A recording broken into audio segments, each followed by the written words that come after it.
Ayun guys, sumunod ulit ako dito sa pinag-uulingan nila mama at papa ko kasi si papa wala pa naman trabaho dun sa kabila kaya nagsa-sideline siya ngayon na mag-uling yung mga sanga-sanga ng mga kahoy dito sa kanilang binabantayan na lupa inuuling nila guys. So ngayon sumunod ako sa kanila para makita ko yung ginagawa nila ulit.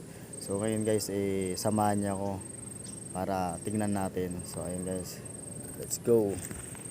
So ayun guys, kung nakikita nyo, ayun sila mama at papa ko, yung mga kapatid ko. Yung kapatid ko kasi yung kanina, sinamahan ko ng uling, nagsako. So ayun, tinutulungan niya si mama at papa ko para madaling may patayo. So ayun guys, tignan natin, tara. So ayun guys, so nagpapatayo na sila. Ayun. So ang ganda rin dito guys, mahangin. Sa kalinis ang pinag-uulingan nila guys. Ayun o, kikita nyo. So ayun guys, yun o. Yan yung magpapalingas sa ano ngayon, ginagawa nilang pag ano yan, tatakpan nila ng mga basang kahoy guys, yung mga putol-putol nila, pinutol-putol nila yan dyan. So ang unain nila muna yung mga tuyo para madaling luminga siya. So mamaya kung ano yung nakita nyo nung karaan na nagpunta tayo dun sa ulingan ng kapatid ko, so ganyan din yung magiging resulta niyan mamaya guys kapag pag napatayo na nila. So hanggang mamaya guys, papakita ko ulit sa inyo. Kaya standby lang kayo dyan guys. So ayun guys, yung mama at papa ko, so iniipon-ipon nila yung mga kahoy na yan.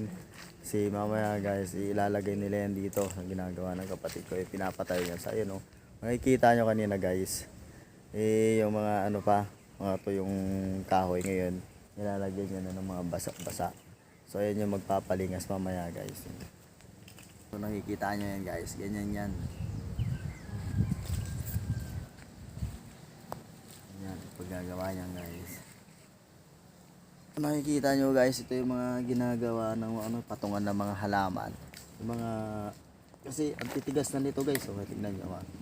Ganda mga pang-display to guys, patungan ng mga halaman. So ngayon na ano nila, pag-uling, ayun o. Makikita nyo guys, ang dami yan o. Yan yung pang-design sa mga halaman guys, sa mga mahilig sa mga halaman dyan. Ayun guys. Ang ganda diba?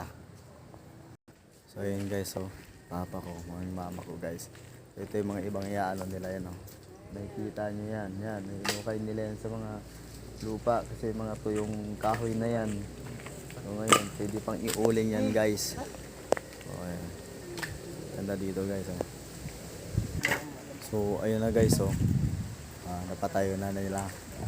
Ayan, mauuna muna yung nauna yung kanina yung mga tuyong kahoy. So ngayon papaibabawan nila ng ano yan guys, ng mga basa na. Wala na mga inanla yan guys. Ayan. Ayan, mga sanga-sanga ng mga kahoy dito sa amin. Ayan yung mga inuuling nila mama at papa ko. So ayun makikita nyo guys.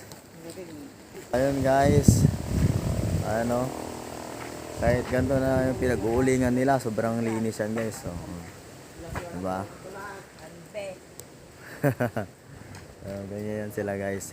Papa ko kasi hindi pa pumapasok doon sa pinagtatrabahuan niya. So all naman na wala siyang ginagawa. So ayun, yung pinagkakabalahan nila yan dito para meron silang pambili guys ng mga kailangan nila sa bahay. So yan, nag-uuling sila. Okay, so kung maisalang nila ngayon yan, masindihan nila. Kinabukasan ng mga ganto din guys.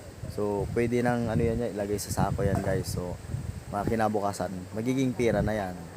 So ganoon lang guys, mahirap nang mag-uling pero tiyaga lang talaga yan guys. So yun guys ganyan, papatayo nila yan isa-isa hanggang mabilog nila yan guys.